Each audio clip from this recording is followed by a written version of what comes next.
राधा राधा कृष्ण हरे हरे।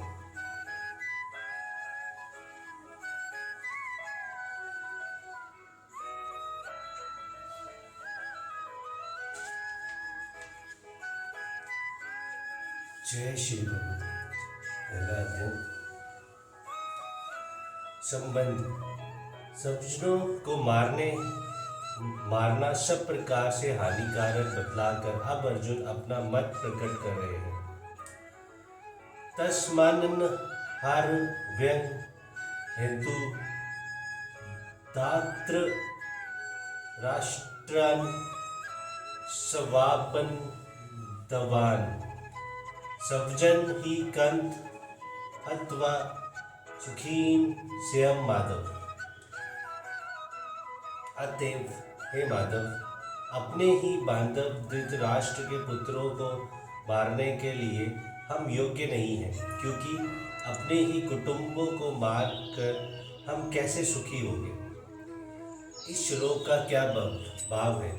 इस श्लोक में तस्मात् पद का प्रयोग करके अर्जुन ये कह रहे हैं कि मेरी जैसी स्थिति हो रही है और युद्ध न करने के पक्ष में मैंने अब तक कुछ कहा है तथा मेरे विचारों में जो बात आ रही है उन सबसे यही निश्चय होता है कि दुर्योधनादि बंधुओं को मारना हमारे लिए स्वतः अनुचित है। कुटुंबों को मारकर हमें इस लोक या परलोक किसी तरह का भी सुख मिले, ऐसी जरा भी संभावना नहीं है। अतएव मैं युद्ध नहीं करना चाहता। ये प्रश्न हो सकता है कि कुटुंब नाच से होने वाले दोष तो दोनों के लिए समान ही है। फिर यदि इस दोष पर विचार करके दुर्योधन युद्ध से नहीं हटते, तब तुम ही इतना विचार क्यों करते हो? अर्जुन दो श्लोक इस प्रश्न का उत्तर देते हैं। यद्पयेते न पच्यन्नित लोभोपहच्चित्तस्य कुल्यस्य कृत दोष मित्र द्रोहे च पातकम् कंथ न यज्ञयमस्य मामपि पापा दस्मानिन्न विवत्रितुम् कुल यस्य कृत दोष प्रपश द्विज नाद्र। यद्यपि लोभ से भ्रष्टचित्त हुए ये लोग कुल के नाश से उत्पन्न दोष को मित्रों से विरोध करने में पाप को नहीं देखते, तो भी हे जनार्दन, कुल के नाश से उत्पन्न दोष को जानने वाले हम लोग को इस पाप से हटने के लिए क्यों नहीं विचार करना चाहिए? इन दोनों श्लोक का स्पष्ट भाव क्या है? यहाँ अर्जुन के कथन का ये भाव है कि अवश्य ही दुर्योधनादि का ये कार्य अत्यंत ही अनुचित है, परंतु उनके लिए ऐसा करना कोई बड़ी बात नहीं है, क्योंकि लोभ न उनके अंतकरण के विवेक को नष्ट भ्रष्ट कर दिया है।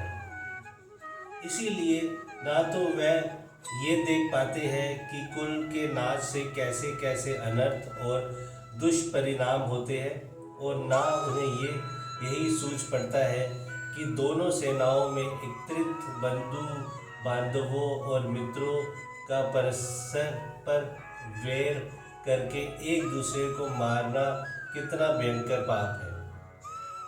पर हम लोग जो उनकी भांति लोभ से अंधे नहीं हो रहे हैं और कुल नाश से होने वाले दोष की भली भांति जानते हैं, जान पूछकर घोर पाप में क्यों प्रवृत्त हो?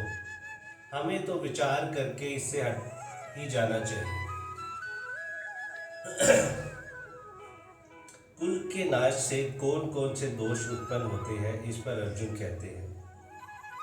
कुल यश ये परंश यनित कुल धर्मा सनातना धर्मे नष्टे कुल कुत सन्मद्रमो बीभवतयुत।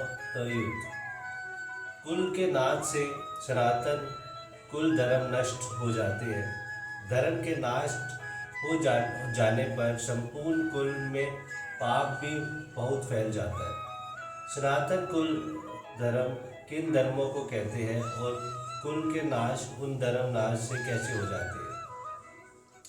अपने अपने कुल में परंपरा से चली आती हुई जो शुभ और श्रेष्ठ मर्यादाएं हैं, जिनसे सदाचार सुरक्षित रहता है और कुल के स्त्री पुरुषों में अधर्म का प्रवेश नहीं हो सकता, उन शुभ और श्रेष्ठ कुल मर्यादों को सनातन कुल धर्म कहते हैं। कुल के नाश से जब इन कुल धर्मों के जानने वाले और उनको बनाए रखने वाले बड़े बूढ़े लोगों का अभाव हो जाता है, तब शेष बचे हुए बालकों और स्त्रियों में ये धर्म स्वाभाविक ही नहीं रह सकते। धर्म का नाश हो जाने पर संपूर्ण कुल में पाप भी बहुत फैल जाता है। इस कथन क्या अभिप्राय है? 5 हेतु ऐसे हैं जिनके कारण मनुष्य अधर्म से बचता है और धर्म को सुरक्षित रखने में समर्थ होता है। ईश्वर का भय, शास्त्र का शासन, कुल मर्यादाओं के टूटने का डर, राज्य का कानून, शारीरिक तथा आर्थिक अनिष्ट की आशंका। इनमें ईश्वर और शास्त्र स्वतः सत्य होने पर भी वह श्रद्धा पर निर्भर करते हैं, प्रत्यक्ष हेतु नहीं है। राज्य के कानून प्रजा के लिए ही प्रधानतः होते हैं। जिनके हाथों में अधिकार होता है वह उन्हें प्राय नहीं मानते। शारीरिक तथा आर्थिक अनिष्ट की आशंका अधिकतर व्यक्तिगत रूप में हुआ करती है। एक कुल मर्यादा ही ऐसी वस्तु है जिसका संबंध सारे कुटुंब के साथ रहता है। जिस समाज या कुल में परंपरा से चली आती हुई शुभ और श्रेष्ठ मर्यादाएं नष्ट हो जाती है, वह समाज या कुल बिना लगाम के मतवाले घोड़ों के सामने यथेच्छाचारी हो जाता है। यथेच्छाचार किसी भी नियमों को सहन नहीं कर सकता। वह मनुष्य को समर्था उच्च श्रृंखल बना देता है। जिस समाज के मनुष्य में इस प्रकार की उच्च श्रृंखलता आ जाती है, उस समाज या कुल में स्वाभाविक ही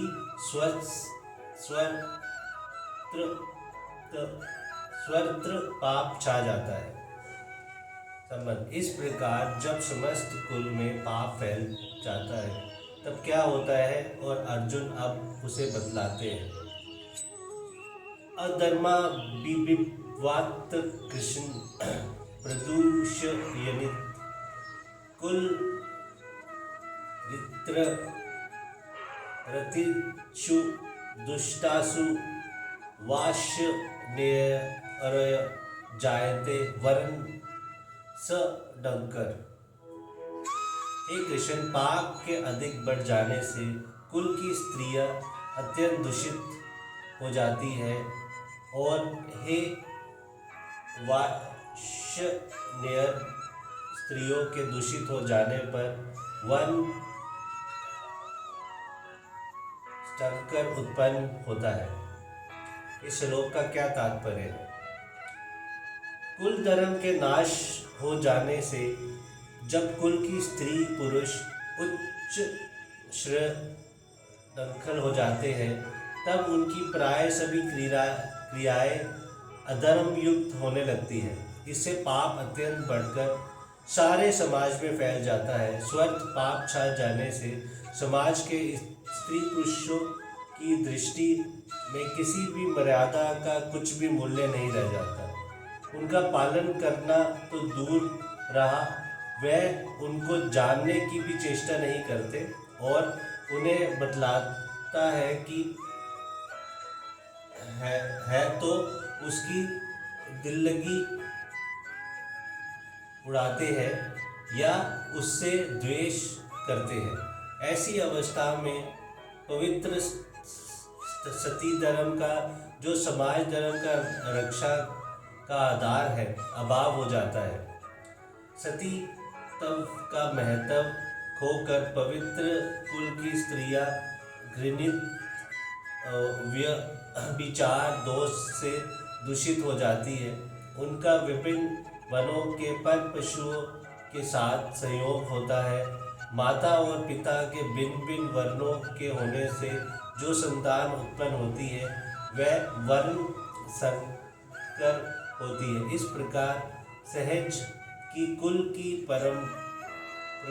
प्रगाढ़ पवित्रता बिल्कुल नष्ट हो जाती है।